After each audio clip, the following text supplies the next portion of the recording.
Monsieur le préfet directeur général de la sécurité civile et de la gestion des crises, cher à l'intérieur, mesdames et messieurs les parlementaires nationaux et européens, mesdames et messieurs les élus, monsieur le président du département, président de la conférence nationale des services d'incendie et de secours, cher Olivier Richelieu, mesdames et messieurs les directeurs, mesdames et messieurs les officiers, sous-officiers, caporaux et sapeurs, mesdames et messieurs. Cher Olivier, merci. Merci de votre invitation ici, chez vous. Merci surtout de votre engagement pour la sécurité civile, pour nos pompiers. Vous êtes, chacun le sait au niveau national, un infatigable défenseur. Ici, je le sais, je l'ai entendu encore dans vos propos, mais je le dis à Paris et partout en France, de notre modèle de sécurité civile. Vous agissez ainsi parce que je crois que vous vivez au plus près les réalités des femmes et des hommes qui portent justement cette sécurité civile. Et quand nous regardons l'année 2019, que constatons-nous? Nous constatons une année qui restera dans les mémoires pour la sécurité civile. Il y a eu ces missions exceptionnelles face aux flammes, face aux drames. Il y a eu la rue Trévise, il y a eu la rue Erlanger. Il y a eu dans le sud des incendies puissants, violents. Il y a eu ces inondations majeures ces derniers mois. Il y a eu l'incendie de très grande ampleur, dramatique, de l'usine Lubrizol à Rouen. Il y a eu bien sûr l'incendie gravé dans notre mémoire, je crois, à jamais, de Notre-Dame de Paris. Mais il y a aussi, comme à chaque instant, comme au moment où je vous parle partout en France, ces interventions du quotidien. Ces interventions pour venir en aide, assister, secourir. Ces interventions parfois dangereuses, périlleuses, où les sapeurs-pompiers et tous les personnels de la sécurité civile répondent présents. Dans le quotidien, comme dans l'extraordinaire, sapeurs-pompiers volontaires, professionnels et militaires, associatifs et personnels de la sécurité civile se tiennent prêts. Ils se tiennent prêts à répondre à l'appel du devoir et à répondre à l'appel des Français. 2019 s'est achevé et nous en garderons tous beaucoup de souvenirs. Et le premier que je garde, bien sûr, c'est celui de celles et ceux qui ont été blessés, celui de ceux qui sont tombés en servant notre pays, ceux qui se sont sacrifiés pour les autres. Caporal Bertrand Pigné, sergent Simon Cartanaz, caporal Nathalie Josselin, adjudant Jessie L, adjudant Fabien Brouillet, Franck Chéneau, capitaine Guillaume Massias, Jean Garat, Michel Escalin, adjudant Norbert Savourny, sergent-chef Didier Foucault. Vos noms sont à jamais inscrits dans la mémoire de notre sécurité civile, dans le cœur des Français, dans le marbre de la République. À chaque sortie, à chaque intervention, c'est votre courage qui vous inspire. C'est votre courage qui doit nous inspirer. C'est votre engagement qui nous pousse. Il est le reflet de celui des femmes et des hommes de notre sécurité civile, de celles et ceux qui ont décidé de donner un sens à leur vie, de celles et ceux qui réfléchissent pour les autres, toujours pour les autres, et qui agissent ici. Après ces 12 mois intenses, éprouvants, je veux commencer cette année 2020 en rendant hommage à tous les personnels de notre sécurité civile. Qu'ils soient professionnels, volontaires, qu'ils soient sapeurs-pompiers, formistes, démineurs, aviateurs, militaires, et qu'ils soient aussi engagés dans les associations. Vous êtes chacune et chacun des maillons essentiels de la chaîne de vie de la sécurité civile. 2019 s'est achevé, mais avec elle, c'est aussi une année de transformation et d'avancée qui prend fin. Pour le volontariat, pour les conditions d'engagement, pour votre protection et la lutte contre les agressions. Plusieurs chantiers ont abouti, d'autres ont été lancés. Nous avons beaucoup de travail et pour le mener, j'ai nommé cette année le préfet Alain Thirion à la tête de la Direction générale de la sécurité civile et des gestions de crise. Il a toute ma confiance. J'attends beaucoup de lui et je compte sur lui comme sur l'ensemble des personnels de la Direction générale de la sécurité civile et de la gestion de crise. Mon premier objectif pour cette année 2020 est d'améliorer vos conditions de travail, notamment en baissant votre pression opérationnelle. Une intervention toutes les 7 secondes et 80% de vos missions consacrées au secours aux personnes. Ces missions, je le sais, vous les acceptez avec courage, avec détermination. Il n'est pas question de s'en défausser, mais il est question de garantir que toutes celles que vous menez soient justifiées. Il est question d'affirmer que l'engagement de sapeur-pompier a un sens et qu'il n'est pas question qu'il le perde.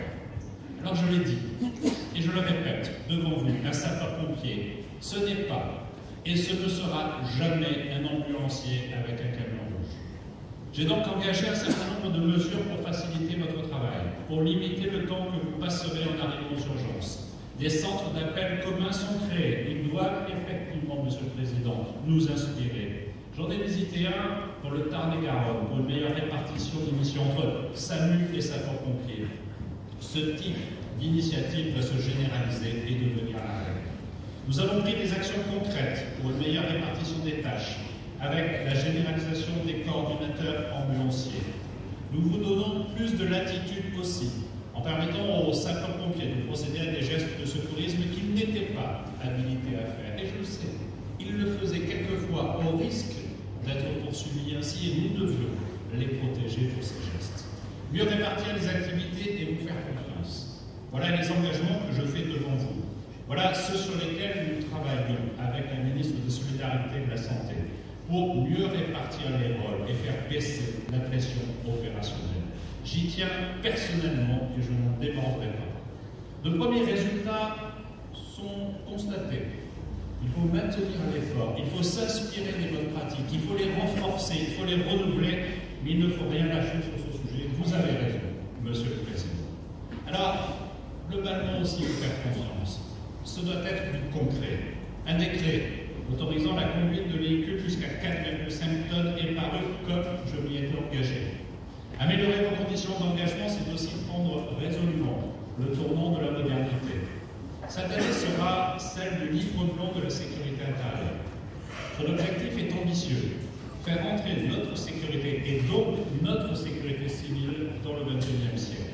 Nous adapter au changement climatique, au vieillissement de la population, aux nouvelles technologies et aux nouvelles méthodes d'intervention.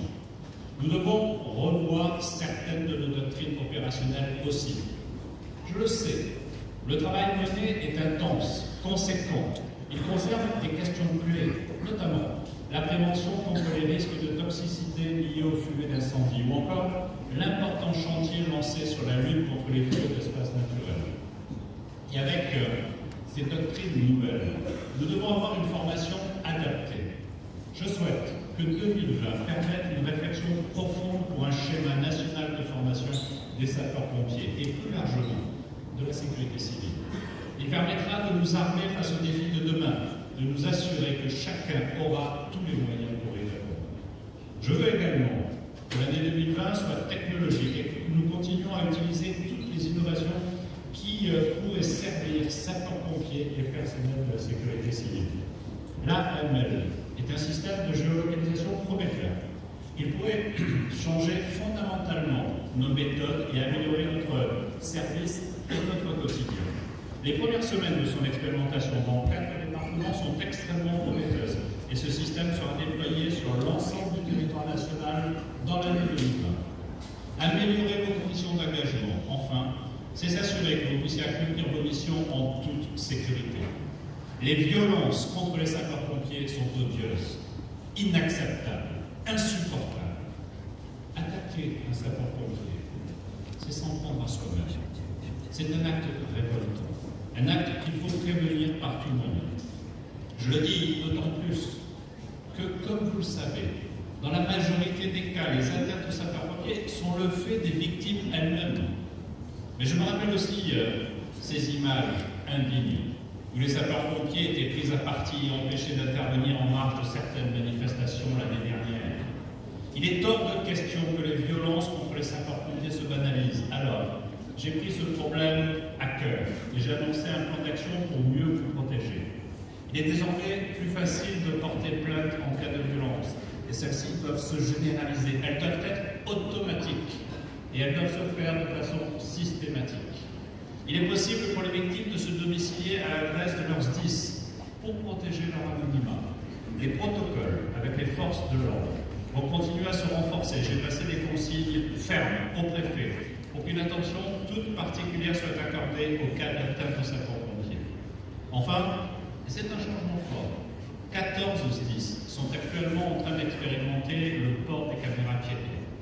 C'est un atout pour la sécurité de tous. C'est un moyen de dissuasion, c'est un moyen de médiation, mais c'est aussi un moyen de sanction en cas d'agression. Mesdames et messieurs, l'année 2020 sera une année de réforme, vous le savez. La réforme des retraites est l'une des plus importantes d'entre elles. La mise en place d'un système universel était une promesse d'Emmanuel Macron quand il était candidat. C'était un engagement que nous tenons maintenant, car cette réforme va mettre en place un système plus juste et pérenne. Mais ces derniers mois, avec Laurent Nunez, nous avons entendu les préoccupations des sapeurs-pompiers. Nous avons reçu les organisations syndicales et nous avons entendu leurs préoccupations. Dès le début, j'ai pris des engagements devant les sapeurs-pompiers. Le président de la République, lui aussi, l'a fait. Et nous avons aujourd'hui l'assurance que la dangerosité des missions que vous exercez pour la protection des Français sera reconnue dans le projet de réforme. Je voudrais insister sur ce point. Quand j'entends des remarques imbéciles prétendant qu'il s'agirait d'un statut spécial accordé aux pompiers, ou aux policiers, ou aux gendarmes pour le ministère de l'Intérieur, je les considère effectivement comme des remarques imbéciles. Peut-on considérer que l'on pourrait avoir la capacité physique à n'importe quel âge de sauver, de s'engager, de réagir avec la rapidité, avec le niveau d'entraînement qui est nécessaire? Chacun sait que tel n'est pas le cas. Et c'est la raison pour laquelle il existe dans ces professions une limite d'âge. Soyons un peu cohérents et ne laissons pas penser que ce serait un cadeau qui serait fait à ceux dont la dangerosité de l'action est d'une évidence totale et reconnue par chacune et chacun d'entre nous. Il est essentiel d'affirmer cela, comme il est essentiel de poursuivre un dialogue social continu. Je suis toujours à l'écoute des revendications et des aspirations, et je le resterai.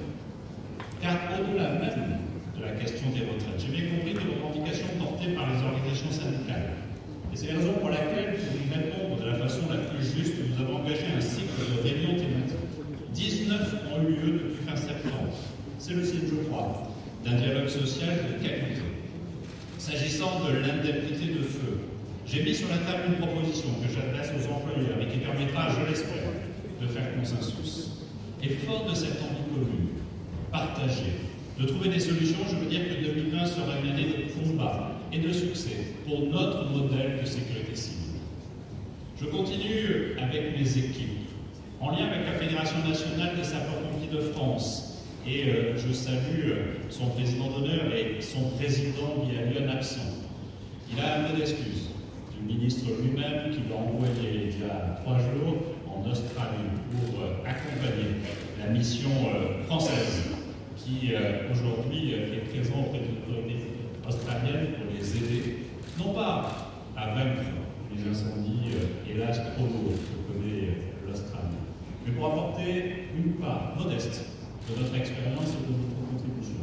J'ai échangé encore ce matin avec le président Lyon et je sais que cette mission se déroule bien et que les autorités australiennes apprécient cette mission-là. Et nous aurons les moyens, si les autorités australiennes le souhaitent, de renforcer aussi notre engagement et d'envoyer très vite une colonne d'une centaine de sapeurs-pompiers sur les différentes spécialités en fonction des demandes et des besoins de l'Australie. L'Australie n'est pas un pays qui a besoin d'une intervention de soutien. L'Australie a besoin de lutter contre un combat fondamental qui doit nous rassembler tous, celui contre le réchauffement climatique. C'est de cela dont on parle quand on parle de l'Australie. Et c'est de cela aussi qu'il faut avoir en tête quand on organise, quand on réfléchit à notre modèle de sécurité civile pour demain. Mais nous devons, je le disais en évoquant l'absence du président Guy Lyon, évoquer ce combat que nous menons ensemble sur la protection du volontariat. Je mène un dialogue constant avec la Commission européenne concernant la directive temps de travail. Et j'ai pu évoquer cette question avec Nicolas Schmitt, commissaire en charge de ce dossier lors de mon déplacement à Bruxelles en novembre dernier. Il se trouve que j'ai veillé à ce que le premier rendez-vous que le nouveau commissaire, qui n'était pas encore en poste, ait avec une autorité nationale, ce soit avec moi pour parler de ce sujet-là. Histoire qu'ils ne puissent pas oublier. Les échanges que nous avons eus ce jour-là. Et je peux vous dire au moment présent que j'ai bon espoir qu'une solution soit trouvée rapidement. On en parle depuis longtemps de ce problème-là. On en parle trop et on en parle depuis trop longtemps. J'agis. Et je refuse cet épée de Damoclès qui pèse, hélas, sur nos sapeurs-pompiers volontaires. En même temps, je veux aussi que nous poursuivions la réflexion en vue de l'élaboration d'un nouvel instrument européen relatif à l'engagement citoyen pour reconnaître et protéger l'action de tous ceux, sapeurs-pompiers volontaires comme bénévoles associatifs qui font le choix de se mettre au service de la collectivité. Pour autant, avant l'aboutissement de ces travaux, je souhaite engager avec les partenaires concernés une phase de concertation permettant dès à présent de définir toutes les améliorations possibles susceptibles d'être apportées à notre organisation. Cette année, nous allons également continuer à mettre en œuvre le plan volontariat. 20 mesures sur 37 sont d'ores et déjà mises en place. C'est bien. Ce sont des avancées fortes, notamment pour permettre une plus grande féminisation des effectifs et pour permettre un engagement différencié sur une mission précise. Ma volonté est claire, nous ne devons nous passer d'aucune compétence ni d'aucun talent. 20 sur 37, c'est bien. Mais ça n'est pas 37. Et nous devons évidemment poursuivre le chantier sur chacune de ces propositions pour qu'elles deviennent des réalités. Je sais que ces préoccupations sont partagées aussi par les parlementaires. Nous travaillons d'ores et déjà en lien avec eux et je sais qu'une proposition de loi en ce sens devrait être déposée d'ici la fin de cette année. Nous avons beaucoup travaillé sur ce texte en lien avec les parlementaires en responsabilité pour que justement ils répondent à toutes les problématiques que nous connaissons. Je veux également souligner que notre modèle de sécurité civile repose sur ce partenariat intense, essentiel entre l'État et les collectivités locales. Cette coopération, nous la faisons vivre et nous devons continuer à l'animer. Elle doit se reposer et elle doit se construire sur la confiance. Elle doit se construire aussi sur la capacité à avoir à long terme. C'est pourquoi j'ai demandé la mise en place d'un pacte capacitaire pluriannuel. Il permettra de la visibilité sur la durée, sur les budgets et sur les moyens de chaque justice. Il s'agirait également d'avoir une réflexion plus large sur les risques à niveau zonal pour que nous puissions toujours être en capacité d'agir. Cher Olivier Richemont, ces pactes capacitaires seront mis en place en partenariat extrêmement étroit avec les collectivités territoriales et les associations d'élus. Et je ne dis pas cela pour vous faire plaisir, je dis cela parce qu'il faut que ça marche. Et ça ne marchera pas si ça n'est pas construit ainsi. Ces pactes capacitaires imposeront d'identifier précisément les menaces et les moyens nécessaires pour y répondre. Ils permettront une réponse adaptée aux risques encourus par chaque Français dans chaque situation. Enfin, se battre pour notre modèle de sécurité civile, c'est aussi le faire connaître et en promouvoir sa culture. Le président de la République a réaffirmé son ambition de donner à notre sécurité civile un rayonnement européen. Je la partage pleinement et la France va préfigurer la future flotte européenne de sécurité civile en procédant à l'acquisition de 2 bombardiers d'eau supplémentaires dès 2020. Nous serons également particulièrement actifs pour la création d'une nouvelle communauté européenne de la sécurité civile, notamment sur les volets médicaux et NRBC, mais aussi pour conforter encore notre flotte aérienne d'intervention. Enfin, notre sécurité civile ne sera pleinement assurée que si les Français sont bien formés aux gestes qui sauvent. Nous avons continué cette année à mettre en place les dispositifs pour atteindre l'objectif fixé par le président de la République de sensibiliser ou former 80% de la population aux gestes qui sauvent. Mesdames et messieurs, je connais l'engagement de la sécurité civile au quotidien pour les Français. Je sais le travail que vous menez, la passion, oui, que vous y mettez. Des défis nous attendent, ils sont nombreux.